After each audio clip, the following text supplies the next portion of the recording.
Dengan hati berdebar, aku menaruh ponsel. Kabar buruk ini membuatku sangat terkejut. Meski aku dan ibu adalah musuh bebuyutan, tapi aku merasa kasihan saat mendengar musibah yang menimpanya saat ini. Ya Allah, meski si nenek gambreng itu jahat sama aku, tapi tolonglah beliau ya Allah. Berilah kesehatan serta kesembuhan padanya. Kesembuhan tubuh, hati, dan otaknya ya Allah. Buat beliau amnesia sedikit. Pada bagian dengki dan dendamnya saja ya Allah yang dibuat amnesia. Supaya hubungan kami bisa baik. Karena aku ingin sekali merasakan menjadi menantu yang disayang oleh mertua. Air mataku menyeruak saat memanjatkan doa untuk ibu.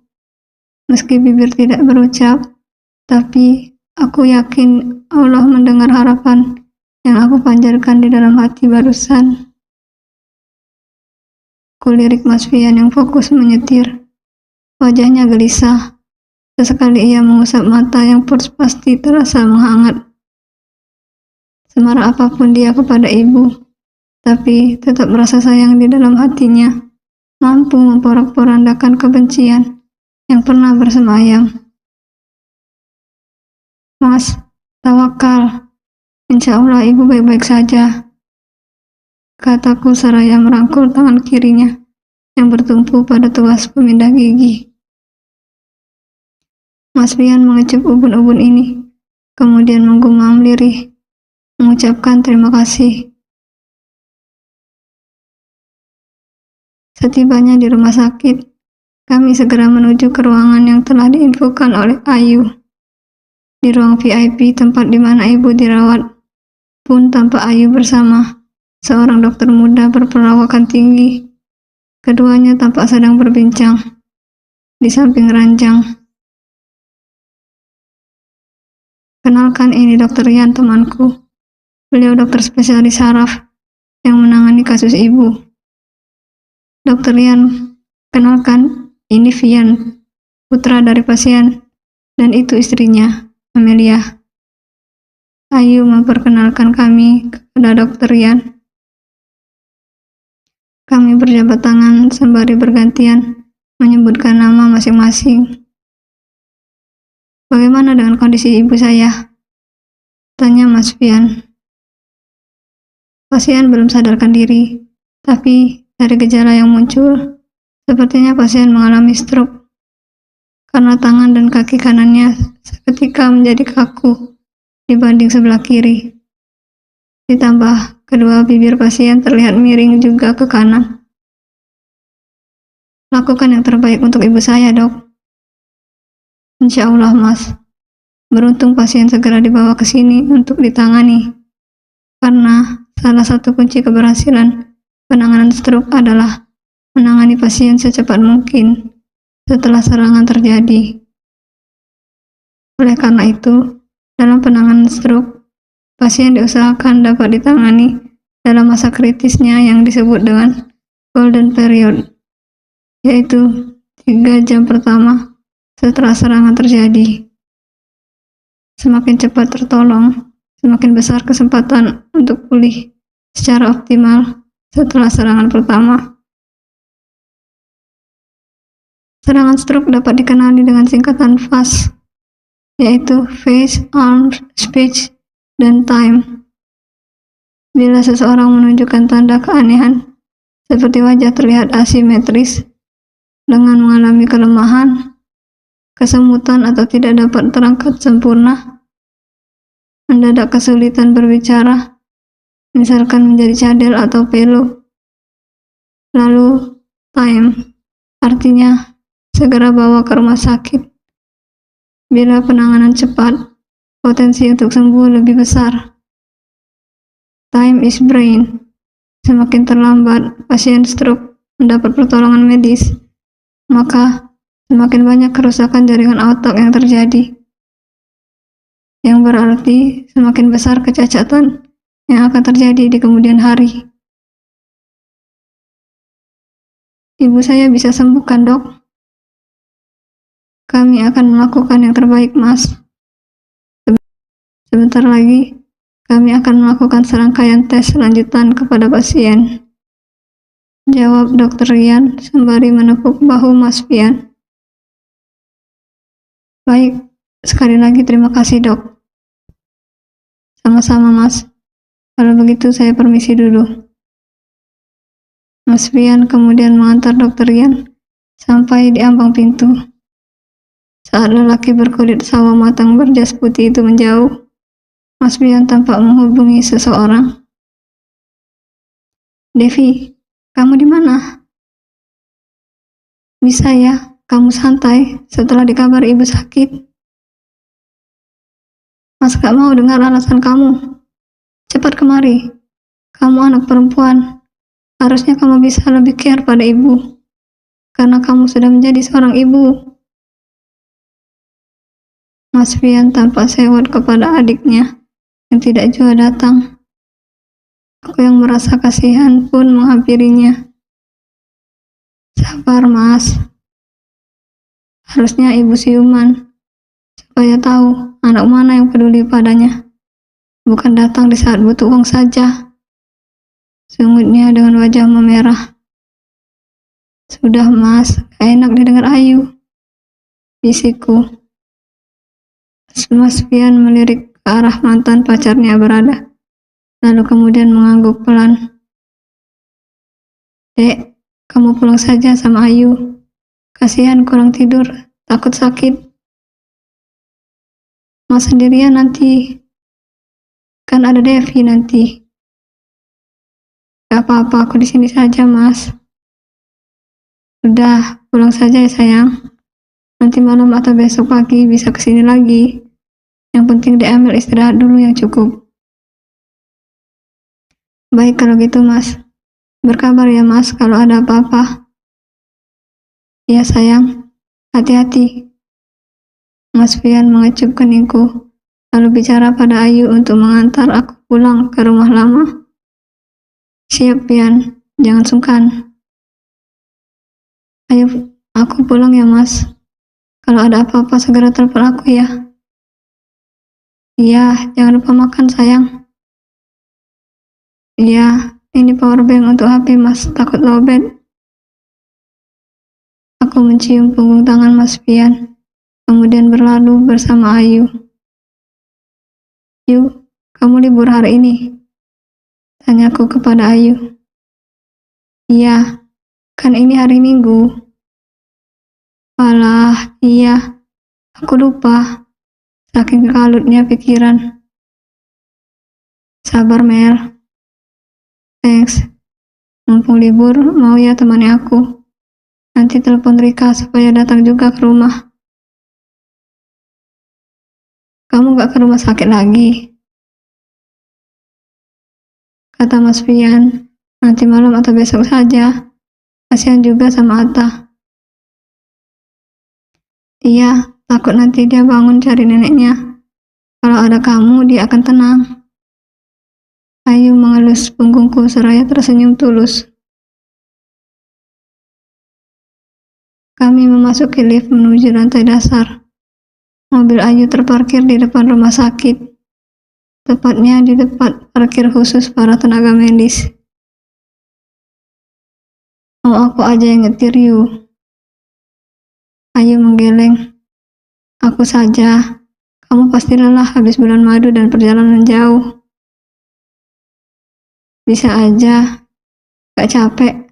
Tapi terserah kamu deh. Udah, biarin aku aja Mel. Oke, sip. Oh iya, kamu udah makan? Belum. Kan Bisum telepon subuh. Aku bergegas ke rumah sakit. Aku akan telepon Bisum supaya siapkan makanan untuk kita. Oke. Setengah jam berlalu, mobil yang dikemudikan Ayu pun sampai di rumah. Kami bergegas ke ruang makan. Sorry Mel, aku vegetarian. Oh gitu. Gimana kalau aku buatin kamu nasi goreng? Ayu mengangguk. Pakai telur boleh? Boleh, jawabnya sembari tersenyum. Tidak membuang waktu, aku segera membuatkannya nasi goreng dengan topping sayur sawi hijau, irisan daun bawang, juga tomat dan ceplokan telur.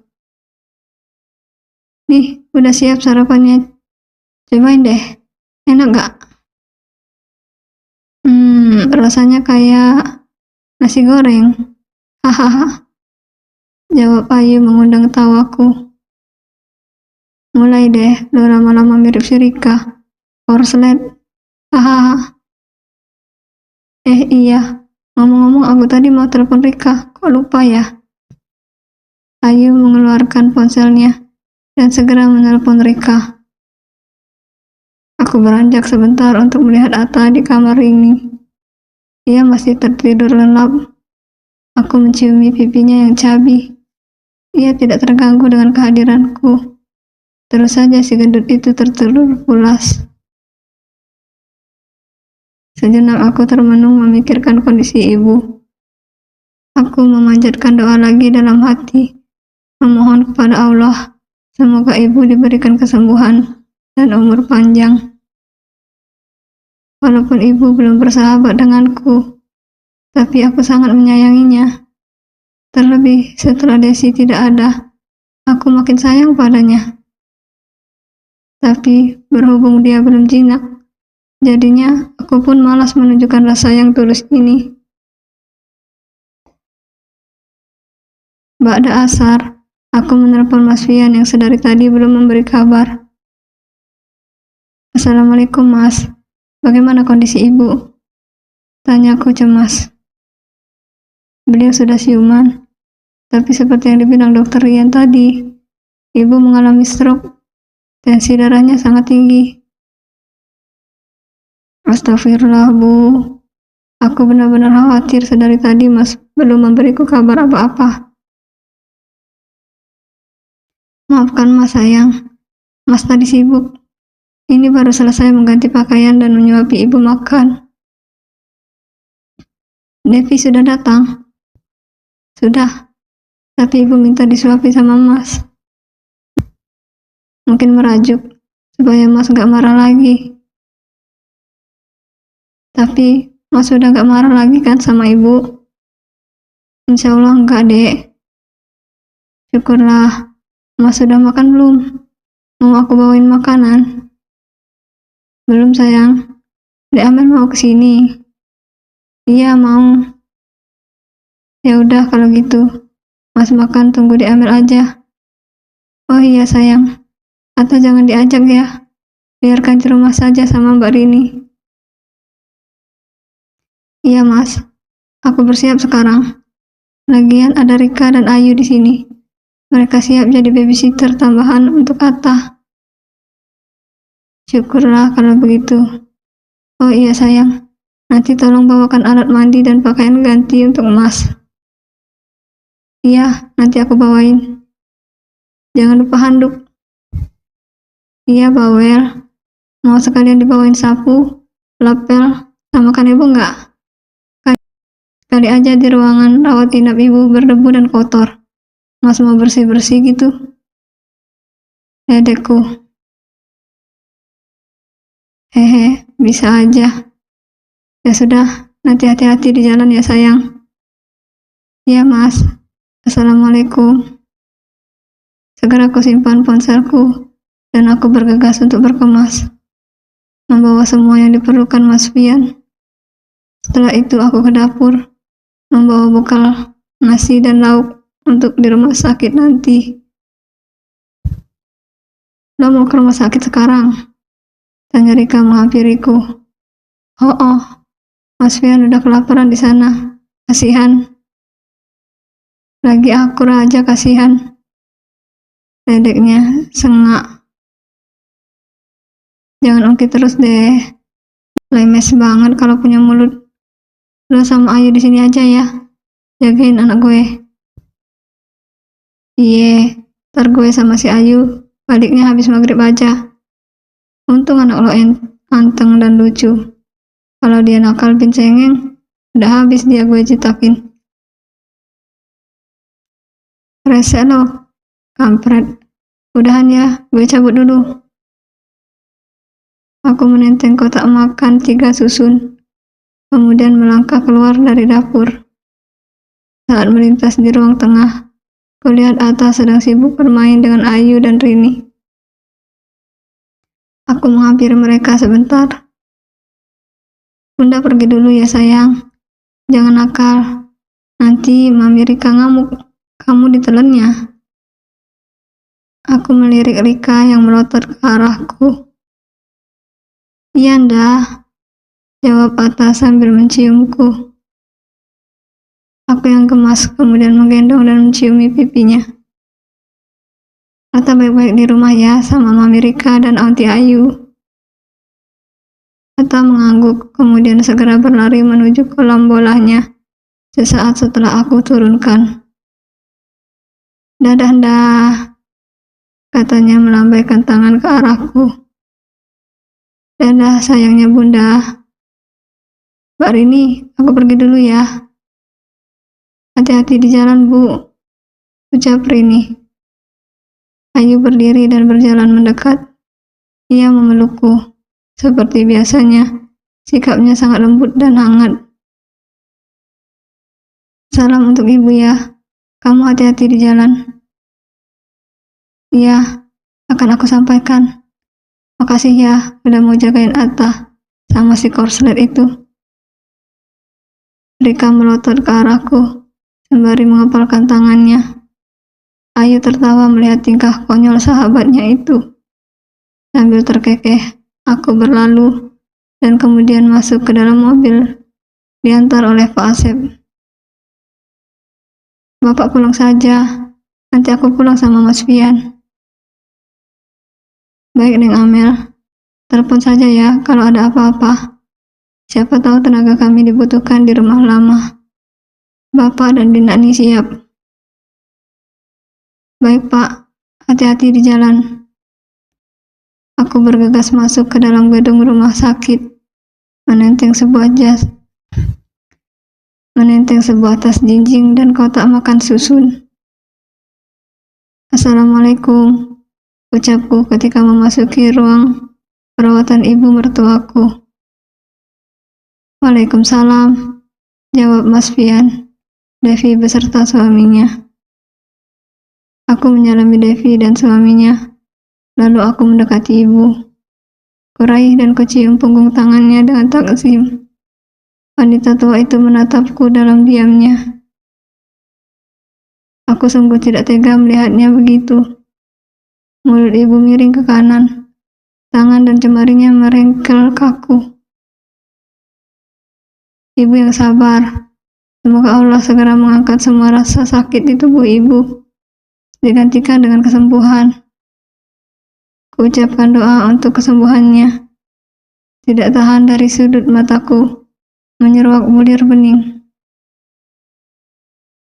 Untuk sejenak, ibu masih diam menatapku. Tapi beberapa saat kemudian mulutnya bergerak naik turun seperti ingin berbicara sesuatu, tapi tidak bisa. Kubelai rambut ibu yang sudah mulai memutih. Wajah dan rambutnya tidak lagi terawat. Sepertinya sebelum sakit, ia merasakan tekanan batin yang hebat, sehingga ia tidak lagi peduli dengan penampilan yang biasanya selalu cantik. Kutatap lekat parasnya yang pucat. Ini kali pertama aku berdekatan, sampai dapat menyentuh ibu tanpa ada penolakan darinya. Tidak lama kemudian, Mas Fian datang menghampiri dan berdiri di sampingku. Terima kasih sayang. Semoga Allah mengabulkan doa di Amel yang menjadi doa kita semua. Amin. Aku ingin ibu sembuh, Mas. Serta merta aku memeluk pinggang Mas Fian terseduh pilu. Insya Allah, ibu akan sembuh sayang. Iya. Mas Fian menangkup wajahku lalu mengusap kedua pipiku yang basah. Jangan nangis, nanti ibu sedih. Iya mas. Nah gitu, senyum. Aku tertawa kecil. Mas makan sekarang ya. Mas mandi dulu supaya segar. Badan sudah lengket dekat. Badan sudah lengket sekali. Oh iya, kalau gitu, ini keperluan yang Mas minta tadi. Aku menunjuk tas jinjing hitam yang tergeletak di atas lantai. Mas Bian mengambil tas tersebut dariku, dan kemudian ia berlalu masuk ke dalam toilet. Kak, panggil Devi kepadaku. Ya Dev, ada apa? Aku dan Mas Wildan mau pulang dulu ya. Gak apa-apa ya. Kasihan si kecil nih. Aku tersenyum sinis kepada Devi. Ya gak apa-apa. Biar aku dan Mas Pian saja yang jaga ibu. Jawabku ramah. Meski sebenarnya di dalam hati agak kesal. Karena aku merasa si Devi ini seperti ogah-ogahan menunggui ibunya. Anak dijadikan alasan. Kan bisa ditinggal di rumah. Toh dia mempekerjakan pengasuh untuk anaknya yang besar. Kan bisa dititip saja. Ada juga Bik Sum dan Bik Nani yang siap dipanggil kapan saja untuk bantu-bantu. Ya sudah kalau gitu. Makasih ya Kak. Devi tersenyum kepadaku. Lalu ia berjalan mendekati ibu dan berbisik. Bu, aku dan Mas Wildan pulang dulu ya ke rumah. Nanti malam kami kesini lagi. Ibu diam. Ia mengedipkan mata. Sebelum keluar ruangan, Devi memeluk dan mencium ibu. Dev, kamu dan Wildan yang jaga malam ya. Tembakku tegas. Dev, kamu dan Wildan yang jaga malam ya. Tembakku tegas. Terserah deh mau ngomel atau ngedumel juga. Akan kami usahakan Kak. Ya usahakan ya. Karena Mas Pian kasihan. Butuh istirahat juga. Takutnya sakit. Timpalku lagi. Keduanya saling pandang. Lalu Devi mengangguk. Meski aku tahu dia sangat keberatan. Ada Bik Sum dan Bik Nani kok. Mereka bisa bantu Mbak Yeyen. Jagain anak kamu yang kecil. Iya Kak. Keduanya berlalu meninggalkanku bersama ibu. Aku akan pastikan mereka datang kembali tepat waktu. Sebab kalau tidak, aku akan menelponnya untuk segera datang berganti jaga. Bukan aku mau perhitungan, tapi Devi harus lebih care pada ibunya. Meninggal mereka, tinggallah aku berdua dengan ibu di ruangan ini. Mas Pian masih berada di dalam toilet.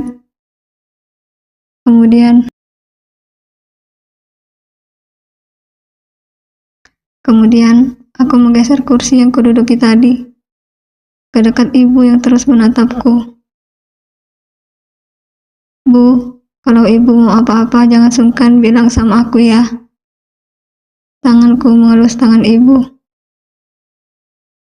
Dek, kok aku bisa seluluh dan sesayang ini pada orang yang selama ini sudah jahatin aku.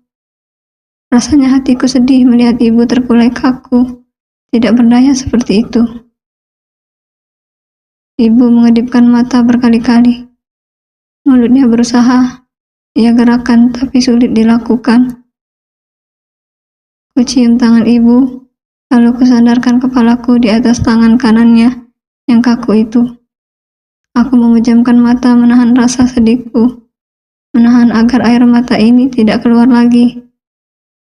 Kenapa aku rapuh? Sesayang itukah aku pada sosok mertua yang selama ini tidak pernah menganggap aku sebagai menantunya?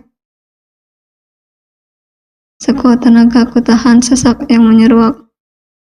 Jangan sampai aku menitikkan air mata di hadapannya. Bukan soal aku akan terlihat kalah, tapi ini soal menghargai perasaannya. Jangan sampai ibu semakin terpuruk jika ditangisi. Kuusap-usap paha ibu, masih dalam keadaan mata terpejam. Aku gumamkan doa terbaik untuknya. Ya Allah, jika sakit ini adalah caramu menyayangi ibu, maka tambah lagi rasa sayangmu itu dengan cara menyembuhkannya. Aku mohon kemurahan hatimu ya Allah. Isakku pelan. Sesaat kemudian, aku dibuat terkejut setengah mati. Kurasakan rambutku disentuh, kemudian dibelai. Mungkinkah yang melakukan hal itu ibu? Aku segera bangkit duduk. Benar saja, tangan kirinya yang tadi mengelus kepala dan rambutku. Apa ini mimpi? Rasanya mustahil dalam waktu sekejap situasi berubah. Inikah yang dinamakan hidayah? Kupandang wajah ibu, sendu, matanya merah, dan ia menangis. Ini tangis apa? Tangis karena ia merasakan sakit fisik, atau karena ia menyesali segala perlakuannya padaku? Ibu mau sesuatu? Tanyaku terbata.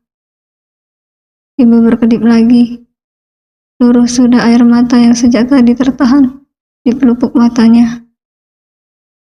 Jemari tangan kiri ibu yang bertumpu di atas perut itu melembai lemah.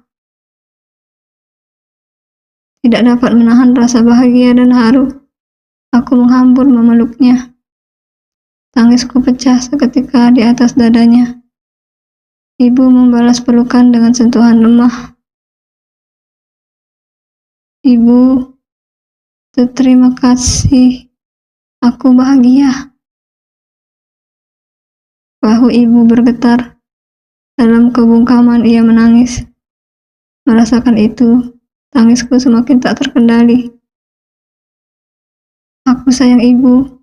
Ibu akan sembuh. Aku nanti yang akan merawat dan mengurus ibu. Isakku semakin lirih. Tidak lama aku dengar decitan pintu toilet. Mas Pian yang baru keluar pun serta-merta langsung menghampiri kami. Menghambur memeluk ibu. Air mata membanjir, tidak dapat dibendung. Alhamdulillah ya Allah, Engkau maha pengasih lagi maha penyayang. Mas Pian segera menghapus lelehan air mata di pipi ibu, kemudian menciumi wajahnya dengan penuh rasa sayang. Aku pun bangkit, tersenyum bahagia. Mas Pian mengulurkan kedua tangannya ke depan. Serta-merta aku berjalan cepat merapatkan tubuh ini di dalam dekapannya. Mas, puncak kepalaku dikecupnya berkali-kali. Hal itu membuatku semakin bahagia dan merasa menjadi wanita paling beruntung sedunia, karena memiliki suami dan mertua yang sangat sayang padaku. Saat dokter memperbolehkan ibu untuk pulang, aku memutuskan untuk tinggal sementara di rumah lama. Hal ini aku lakukan demi bisa merawat serta mengurus beliau, ibu mertua yang sangat aku sayangi. Mas Pian menyambut baik niat baikku. Makasih ya sayang, ucap Mas Pian sejenak sebelum kami tidur. Aku menatap wajah Mas Pian yang tampan. Tangan kiriku membelai lembut rambutnya. Mas gak perlu berterima kasih. Aku kan bukan orang lain. Aku istri Mas, menantu ibu. Ibu Mas, ibu aku juga. Mas bahagia karena ibu sekarang berubah. Keluarga ini damai dan menjadi hangat. Kebahagiaan yang sempurna. Belum sempurna, karena kita gak punya momongan. Sabar sayang, Allah belum memberi, bukan gak akan memberi. Aku takut, kalau aku mandul bagai. Mas Pian membekap mulutku, kemudian ia menggeleng. Jangan mensugesti diri dengan hal tidak baik. Insya Allah kita akan segera diberi keturunan. Percaya dengan kekuasaan Allah. Tetap saja aku takut, Mas. Mataku langsung menghangat. mengingat apa yang akan terjadi bila nanti aku terbukti tidak bisa hamil.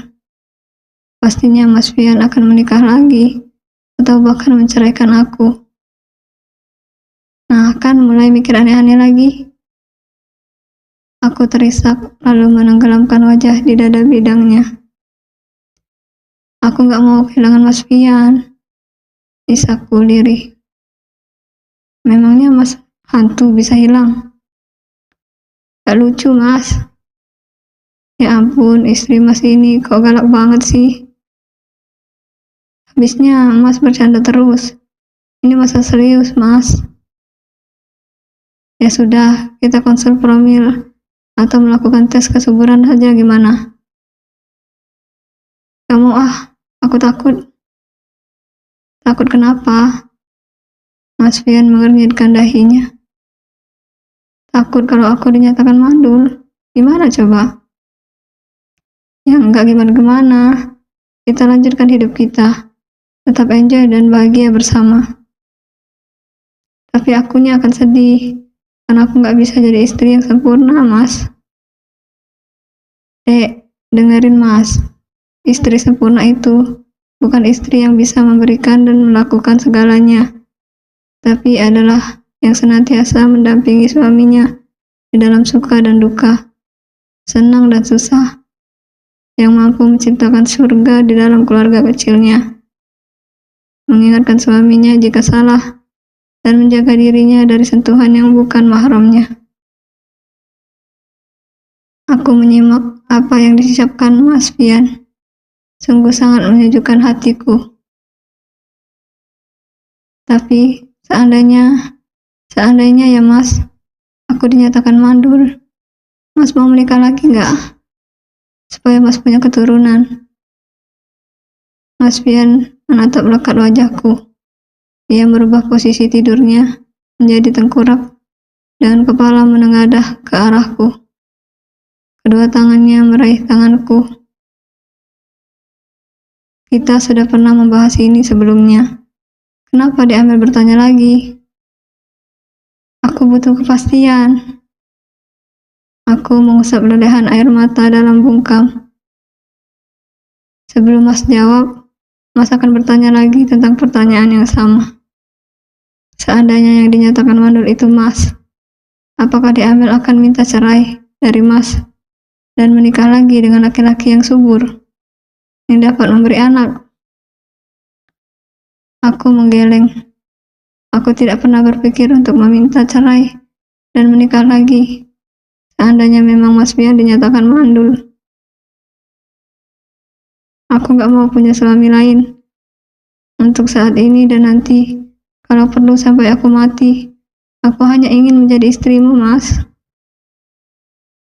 Mas Fian tersenyum mendengar jawabanku. Tuluskah jawabanmu itu, sayang? Sangat tulus.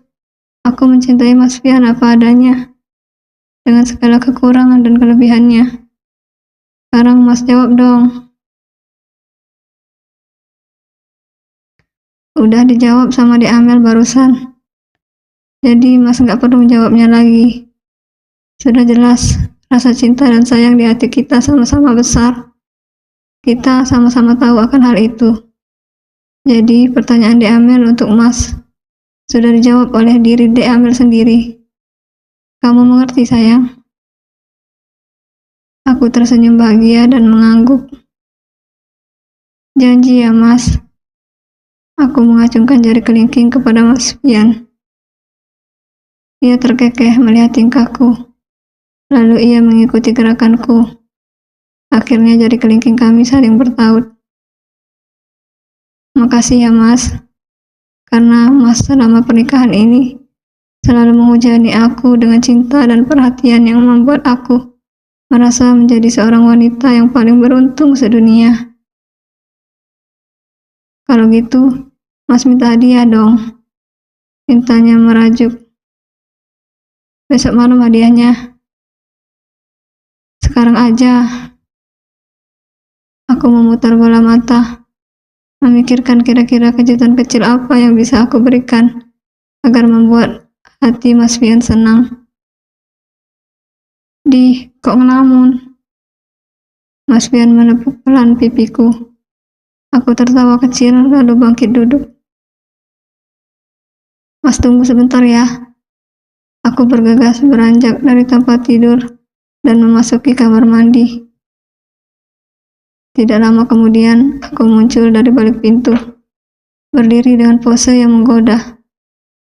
Tubuh rampingku yang putih dan mulus ini sengaja kubalut dengan lingerie model Baik Noir Sutra berwarna hitam transparan yang tembus pandang.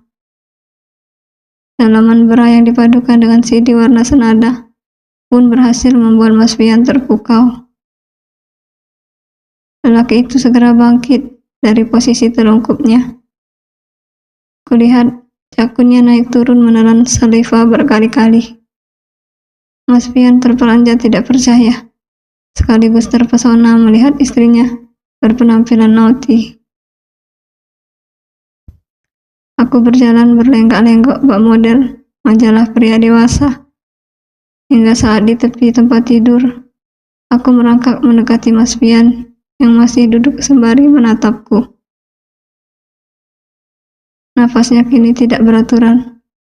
Gairahnya sudah memuncak dan menggelora.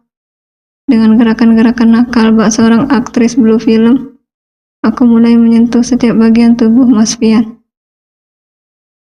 Bibir tipis yang kupoles lipstick matte warna merah terang pun menjadi penyempurna keliaranku malam ini. Aku berdiri dengan berlutut, kemudian mendorong masuk wajah Mas Fian, tenggelam di dadaku. Aku memejam saat kedua tangan itu melepaskan pengait lingerie, lalu menyingkap dan menanggalkannya. Permainan yang liar dan panas pun dimulai. Malam ini aku memberinya hadiah atas segala cinta kasihnya yang tulus selama ini kepadaku. Bersambung.